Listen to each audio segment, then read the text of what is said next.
Hello, let's do the part 2 of 2023 in the news. Part 2 will be about the Masbia relief team, and let's go straight to it. The first story about the Masbia relief, and most of the stories in 2023 are about asylum seekers, was a News 12 story in the beginning of January. The second thing is Mayor Eric Adams invited me to speak at one of his press conferences. So here's a little bit of that. This is a leadership moment for all of us. This is a human moment. It doesn't matter if it's Masbia from the Hasidic community who have provided thousands of foods. The organizations that was so critical in supporting asylum seekers very early on, providing shoes, clothing. Many of the asylum seekers were arriving with sandals, were arriving with barely any items of clothing, and they showed up and demonstrated what New York was all about, and that was Masbia. And I'd like to invite Alex to join us to share a few words. We are a not-for-profit charity. We were able to go out just by people voting with their dollars, saying we want to help, we want to do more for immigrants. It's in our tradition. It's what America became great for, and we want more of that. A couple of days later, we were featured in the mayor's State of the City address. I got this from one of my friends. One of the special events we did in the beginning of 2023 in February was a partnership with Mixtaca and Kojo of Flatbush. So you can see here the sponsor, Leon Goldenberg, and we actually had a guest from Kentucky that was here for the Chop Hunger event.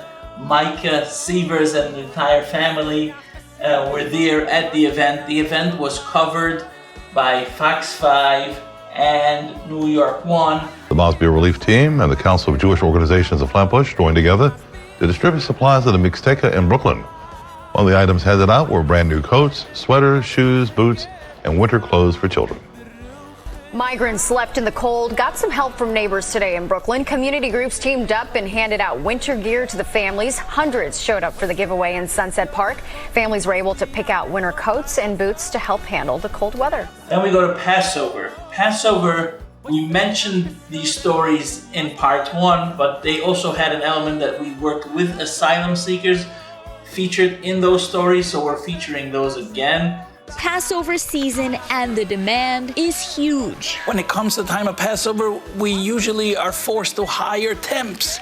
So this year, we chose to hire asylum seekers. Alexander Rappaport is the executive director. These asylum seekers don't have work permits, but as part of a unique partnership with immigrant rights nonprofit La Colmena, these immigrant workers can take temporary jobs which can provide a lifeline. We also had a News 12 story by Shanice, a very nice story. What's special this year is that our Passover distribution includes giving opportunity for asylum seekers. With the help from La Colmena, a community organization in Staten Island, they were able to give a few asylum seekers a temporary job. From potatoes to carrots, Masbia is preparing to donate all this food to hundreds of families with the help from DoorDash. Organizers say it's a community effort. And we also had a print story on the website of JTA by Jacob Henry. In the spring, we had an event where we noticed a hotel that was converted to a shelter a few blocks away from our Masbia Flatbush facility on Coney Island Avenue, and we held an event there in a park across the street, that hotel, in partnership with Brooklyn Emerge.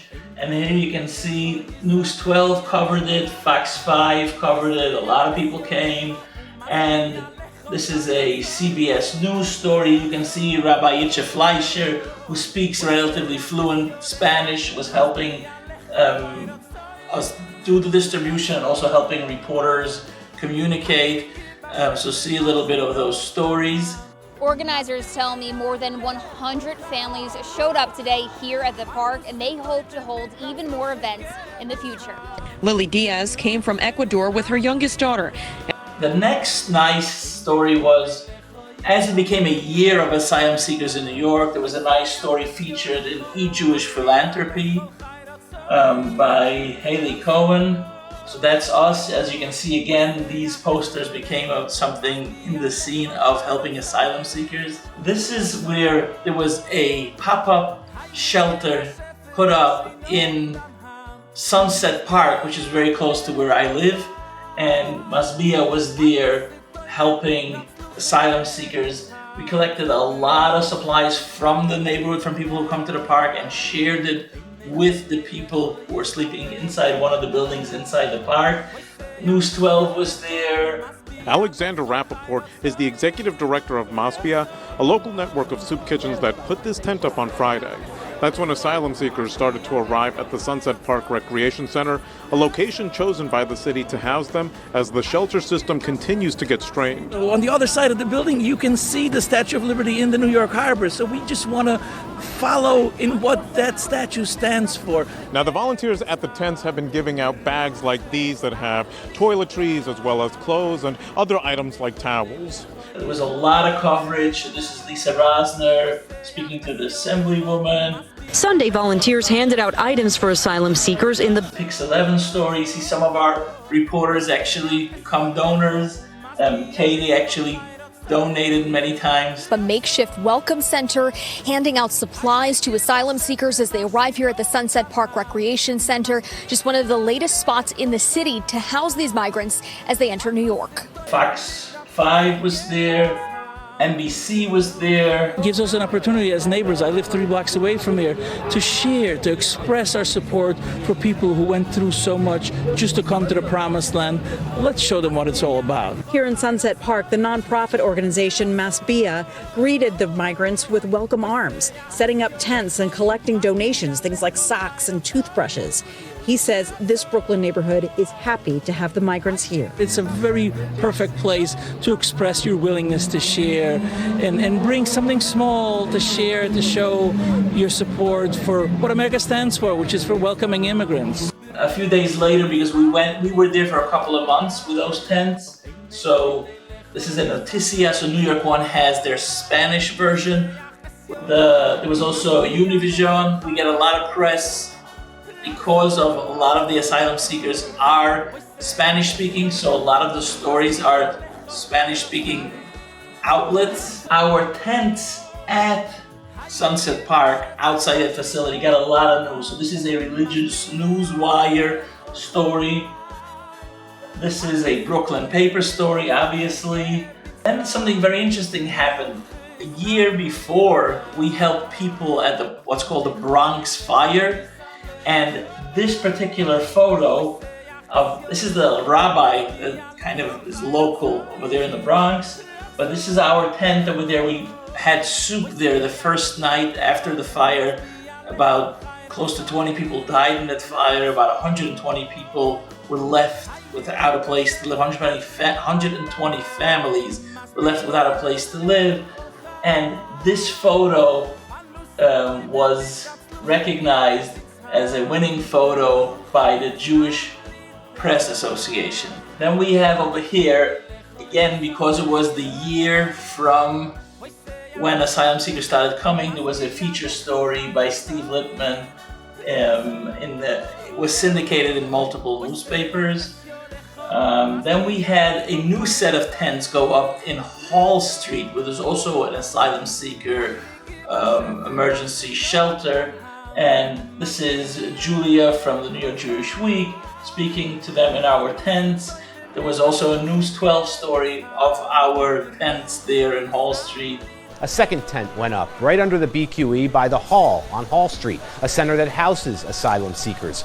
Then again, the mayor put out some videos about the city's work with asylum seekers, and our photo of our staff there with the mayor and the Statue of Liberty makes it into the mayor's videos again and again. This is a Wall Street Journal story that did a story on how Sunset Park is dealing with the shelter that opened up there, and you see our tents or featured. This is the reporter and the photographer. Then Jewish Action, which is put out by the OU, featured a story that had a lot of Jewish communities who were helping non-Jewish communities, like helping neighbors, that sort of thing. So they were doing a feature story of a lot of different times that happened. And our work with Haiti relief was featured in the summer. The Jewish Action was written up by Steve Lippman.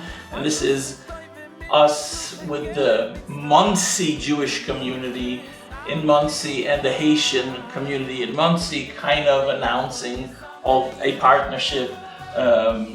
Legislator Weider can be seen, and this is Assemblyman Eichenstein and a bunch of other members of the community trying to be helpful at that time after the earthquake in Haiti. This is NPR interviewing me. This is actually by Foley Square. It was a rally, and at the side of the rally I was interviewed. This is a beautiful event with the youth department of Kilas Jeshurun, and this is Ruthie Hollander, this is the Rabbi Schwartz, and this is the council member Julie. The kids were collecting food and supplies, mainly supplies to give out for asylum seekers, and it was featured on CBS News. You'll see a little bit of that. The drive was held on the Upper East Side on Monday to collect emergency supplies for asylum seekers. Students at this congregation went around the neighborhood asking people to donate.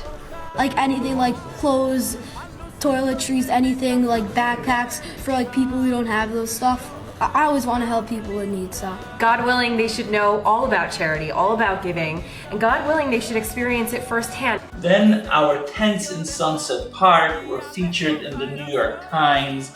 Very nicely, we had those tents go there 24 hours and we had staff there, so it kind of made a beautiful photo for the New York Times.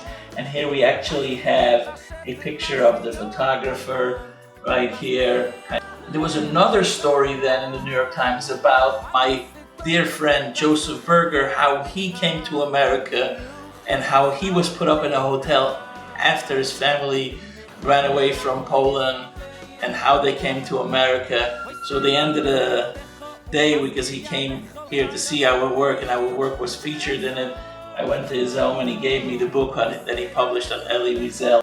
This is a more recent story, which is kind of already in December, where we were going out and giving out hot soup and hand warmers to people waiting in line all night to meet an ICE officer the next morning. So people are having a lot of stress and meeting their legal requirements, which is they need to speak to an ICE officer the first 60 days.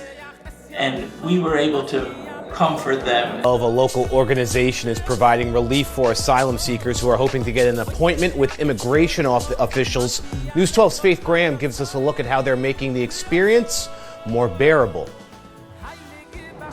Yes, Dan, on any given night, the Masbia relief team says you can find anywhere from 50 to 150 migrants sleeping outside of the ICE office, waiting to get an appointment with immigration to hopefully apply for asylum.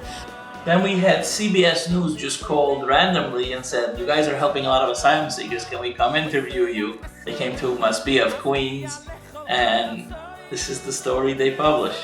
Alexander Rappaport helps run the Masbia Soup Kitchen Network, which has several locations in New York City, including this one in Queens. He says the amount of asylum seekers the organization has been providing food and supplies for has increased by 15%. We are helping asylum seekers for the last over a year that we were doing this, going around the different locations, starting from the Port Authority and different shelters where people are placed, to the reticketing center, to now people sleeping outside at night in front of the federal building. In the meantime, organizations like Masbia are helping the city's newest New Yorkers get on their feet until they're able to work and find a place of their own. And I believe with this we conclude. This is the last 2023 story, and we ask you if you appreciate what we do, the Kiddush Hashem this makes, the people we help in this very troubling time in all our Masbia relief work. Asylum seekers, Kentucky, Haiti, Afghan refugees, we've done a lot of things. Please go to masbiarelief.org and donate. Thank you so much.